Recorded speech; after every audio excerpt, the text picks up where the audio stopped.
السلام عليكم ورحمة الله تعالى وبركاته. موضوع الحرام هو موتيفيشن أما dhiirigelin inta badan waan naqaanaa dhalinyaradu waxay u baahan yihiin in oo la dhiirigeliyo la motivation gareeyo. Marka waxaan rabaa 10 qodob ama 10 point oo aan isleeyahay dhalinyarada haddii dhageystaan ama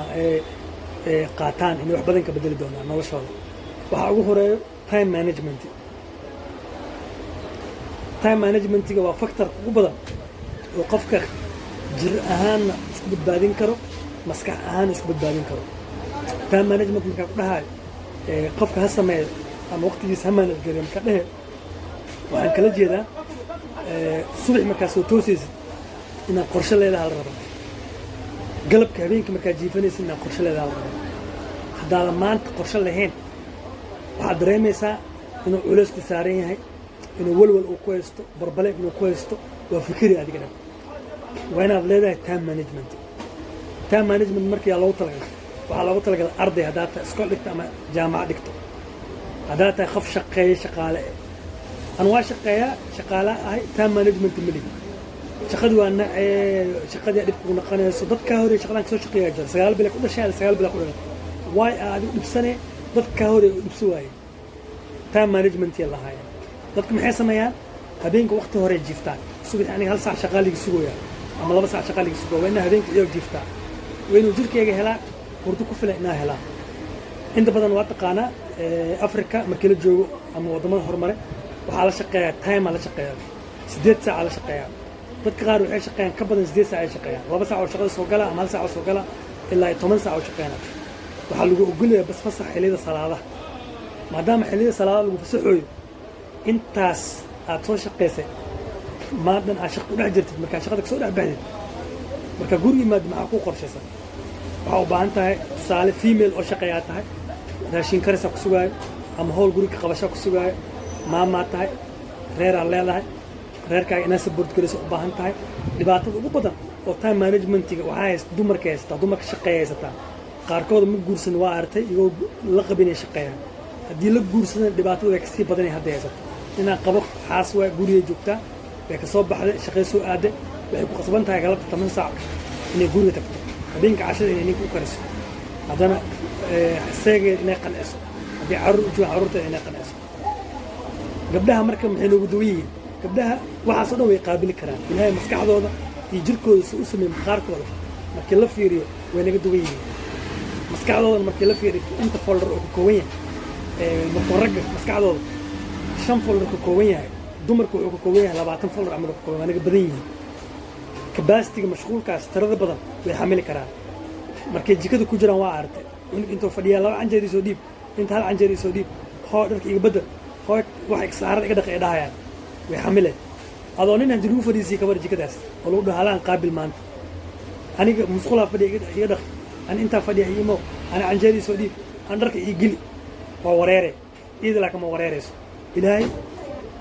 khalqiga qaabka u abuuro dumarka way ka duwan yihiin rag iyo dumarka farqiga u dhexeeya farqigaas waa hormoonaad oo waxaa jira marka iyaga aan dheeriyin aniga jirkeena aan laga helaynaa jiro iyo kuwa jirkeena laga helaayo oo iyaga jirkooda laga helaayo jiro. kuwan waa sheer gareynaa kuwan iyaga gaar u yahay maadaama marka iyaga inaga hormoonaad badan yihiin time management-gooda inta badan iyaga waxyaabaha dhibaatooyinku way taxamuli karaan laakiin ragga ma taxamuli karaan dhibaatooyin fara badan. markuu shaqada ka imaaday ninka ragga wuxuu jecel yahay guriga markuu soo galo inuu guriga ku nasto. hadduu guriga ku nasto waayo wuxuu qabi doonaa depression-kii ugu xumaay nolosha bini'aadan soo maray qof. depression-ka ugu xun qofka bini'aadanka soo maray ninka xaaslaha ee gurigiisa ka cararay oo ku nasto waayo ninkaas ugu depression badan. kan doobka dhalinyarada depression ma qabo gurigiisa imaan waa iska jiifana wax kicinaya wax ku buuqaya malaha. marka qodobka labaad talking too much dadka hadlo waa hadal badan tahay derbigaana soo fadhiistay hay maxaa la sheegay haddaad maanta dhan hadashid maxaa kuu dhacayo waxaa imaanaya dhib maskaxdaada qayb ka tirsan xusuuskaaga tirmaayo. qofku ka hadal badan yahay waa ka xusuus yaryahay adis fiiri qof kasta qofku ka hadal badan yahay waa ka xusuus yaryahay wax ma xasuusanayo. wariyaasha hadda inta badan maxay isdhahaan markii ay galayaan wareysiga wax waa ilow kana ilow gabdhaha femaleska male ilowshooda badan هذا الكذا تو ماج قف أنتوا هذا الكيس تو ماج أوي هذا الكاج أو بنيه مع إيمانه يمرك حسوس هذا يرانيس حسوس هذا محيرك لعان ومسكح هذا صارع وهي بطلامس كصباح يرانا لعان كسيرانا قف أنتوا سالنت أوي أنا أمسين شوف أوي نال بالشوف دي أنا إما شوف لا بكلم ذو الشيء شوف ما وربط قف كاس محاور مسكح ديسة يجرك يسة وحيس يجرك كران موردن قفك هذا الكبضة سازت هذا مركا تو ما سبيتش كسكناف هذا معلم تاع شغلة معلمية تاع هذا وصادش حافظ هذا إمو بريه قل نص لكن هذا الكلام في درس تبناك أدو جوكتي مع ودا عارف مع إيمانه مسكح هذا يجرك ديبريشن بدنا دريمة ستريس هيك قاعد شغلة معلمة وانا شغلة معلمة حكون عسي يوريني مدو حكون عسي هذا الكاغا شقي هذا الكاغا ما دام الشقي وقتي أنا صار هنا بنان كافر كدرك سمينا داتا تو ماتش سبيكر آتا تو ماتش سبيكر داتا اللي بعتبر إنه كتوتا فدرت مرة talking too much كل حساب بتاع خصوصا نيرسا اللي بعتبرين بدل جسمين يكون كان إسكيلان قلب سدهاد your future plan هذيك النلاش هذا قرشم وليه إلهي قرشون ودجي سعوة أنا كان أهداف عليه قف كستاد فيري قف يرانتي فكر لها كو سوقان جاراي قف كستمشي كو فكر هذا وجوجا هذا بوكس كا يوروب أكو مينس إلى وقجي هذا كو مينس إيش ناتك إلى وقجي هذا عبرش ديوت كو مينس إلى وقجي إلهي واحد أنا يستدو هذا قوافة جنا ممكن يستمات إنه إصبار لكتو وما تفرطوا إلهي إصباره وفوضينا ممكن إنه ما أنت قاعديس هورس أودو ولا واحد يسيا ninkaas wuxuu fuday inuu wiligiis horsigaas ku dhex jiro irsaaqadu kaga dhigaa waa fahantamoo future plan samaysa marka maxaa samaysataa future plan nolosheeda maxaa qorshe u eedhay hadduu noloshaada qorshe lahayn dhibaatada noloshaada way sii badanay marmarka dambe laakiin noloshaada waa inay leedahay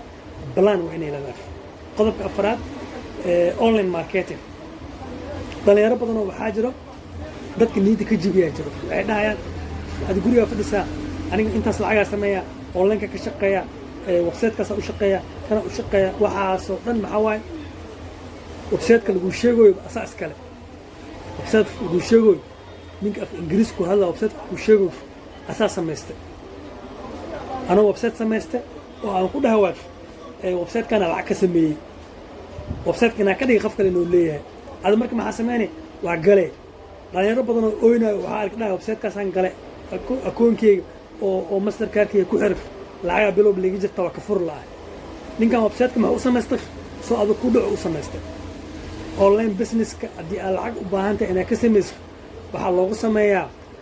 mawduuca keliya loogu sameeya waxa waaye affiliating marketing meel ku qoro affiliating marketingkana see lagu sameeyaa waa in aad haysataa shahaado inaa affiliator marketer aad tahay amazon tagay alibaba tagay philipkaada tagay kuwa oo online ku shaqeeyana tagay waxaa dhahay aniga waxaa affiliator marketer ah dhahay meelay leeyihiin ku qor affiliating amazon ku qor ku soo baxa affiliating market ana ku shaqeyso ku dhaha kuwaas lagu shaqeeyaa shahaado la'aan ma ka aqbalaan shuruuday leeyihiin dad oo laga bartaa jira marka koorsooyinkaas affiliating marketing lacag yar kaaga baxayso wax kale ma lagu barooyo adaa lagu sii faa'iideynayo waxaa lagu faa'iideynayaa alibaba da u shaqeysi alibaba dadka booqdo meelahay u badan yihiin website-yada laga helo ama gurubyada laga helo ama meelaha lagu sheer gareeyo lagu baraa bas aqoon aad lagu soo kordhinayo waa bartay alibaba u shaqeeyaa alibaba marka waxaan kasoo qaatay link kasoo qaatay meeshii oo la dhahay boost garee casharkan kasoo qaatay geena waa boost gareena shahaadadeedina waa submit garee ani guriga fadhina maalinka 2 saac waxaan sameynaa 20 ama 50 product albaabka soo qaada linki waxaan dhigaa meesha la sheegay qaabkaas si sax ah hadii la gato waa marka wax lacag ku helayso linki soo qaada meel dhig lacag ku helaa ma arka linkaas in la gadanayna course waxa lagu barooyo wax kala ma ah boqol meelahaas in la soo booqdo waa lagu sheegayaa had Soomaalida meelay booqdaan jiraan oo Facebook page booqdaan jiraan group ay booqdaan jiraan website ay booqdaan jiraan meelahaas la dhigaa waa arto website markaa gashid website oo siyaasad la akrinaya gasha ama sports waxaa arkay geesaha dhan waxaa saaran Alibaba iyo waxyaabaha xayeysiina saaran xayeysiintaas maxaa loogu furay qofkaas marka ku dhufto uu baxaas u socdo wuxuu aadaa Alibaba u aadaa qofkan wuxuu ku helayaa asigana qodobka labaad laga shaqeysto oo online waxa way AdSense yaal lahaa website samaysanay suuq AdSense in lagu furo booqasho badan aan leedahay kadib markii aad gaartid booqashada u badan AdSense yaal lagu furaa shirkadda AdSense marka ku furto kadib waxaa dhigay aniga waa lii fure waa kaya waxaa ku soo golaya korkaaga website-ka korkiisa waxaa soo galaya xayeysiin waxaas aan arkuu saddex xayeysiin waay waa laga shaqeystaa ninka sportska soo qoray oo ku dhow Manchester ciyaaryahan hebel ay raadinaysaa Liverpool ciyaaryahan hebel ay kan ciyaaryahan hebel ay oo ku dhahoy wax kale ku dhahoy asi faa'iido ugu ma jirto in aad warku soo gudbiyo waxay faa'iido ugu jirtaa aad warkaasna akhrisid xataa ciyaaryahanka magaciisa ku sheegay ciyaaryahan weyn ee Liverpool soo gadato ku dhaha waxa sameynay mar Liverpool taageerta ama cadow ku tahay iyo soo gadato cadowga iyo soo gadato asdhehe ileen Manchester United taageerta linkiga ku dhufanay jaad fuse waa laga helay AdSense oo lacag ku helaa labaas qaab lacag loo sameeyo ninka YouTube soo galeen lacag ku sameeyo markii yaa lagu wareerin yaa lagu dhihin aniga intaas lacag sameey been ku sheegayo TikTok lacag sameey kartaa Instagram lacag sameey kartaa Facebook page lacag sameey kartaa YouTube lacag sameey kartaa laakiin goormee waa muuqaalka aad soo dhigtid markii views ku filan la helo waa wixii ka soo hel online-ka oo laga sameeyo magaciisii lacago oo dadka ay ku dhahayaan waa ka shaqeeyaan live good website lahaa jiro product la iibiyaa $40 isku register gareene wixii ka dambeys sida tennis amal waa tennis $30 laga rabaa kuwaasna 40 ay ka rabaa product yaa gaday bar product intay geenay affiliate marketer ata waa qaadey online meel ay geenay tennisna maxaa tahay affiliate marketer oo waxaa tahay physical ata alaaba ka soo gaday qof oo qaraabadaada waxa dhig alaabtan gado oo ku anfaca ama soo sheekeynay waa soo waday waa keenay alaabta gadaysa affiliate marketer marka soo physical waa jira asoo waxna waa jira online waa jira marka qaybta marketing markii yaan need la dilin waxaan ku dhiirgelinayaa need la dilin sports da ka sheekaysa maanta lacag ku helay hadda maanta aad tiraahdo aniga waxaan ka sheekeynaa siyaasadda ka sheekeynaa lacag ku helay inta badan siyaasadda riski leedahay waxa ugu fiican oo qofka dhalinyarada uu dhaqaale ka sameyn karo oo dambi ama dhibaato ugu ma karin oo inuu islaamka ama wacdiga ama muxaadarada badiyaa muxaadaro badan hadda soo qaad axaadiis badan soo qaad dad badan oo hadda caan noqdaa jira social media axaadiis ka hadli jireen TikTok soo dhigi jireen waxaan arki jiray xilliga oo soo bixi jiray snapka ay soo dhigi jireen had TikTok dhow soo baxay mar dadka dhan waxay noqonayaan inta badan diin ay ku baafinooyin iyagana diinta dhibaato iyo dambi badan kuma qabaan waxay ka heli doonaan waxyaabo fara badan ay ka heli doonaan oo jirkooda magaciisa dhaqaale ka sameeyaan marka online dhaqaale waa laga sameeyaa qaabkaas aan u sameyn kartaa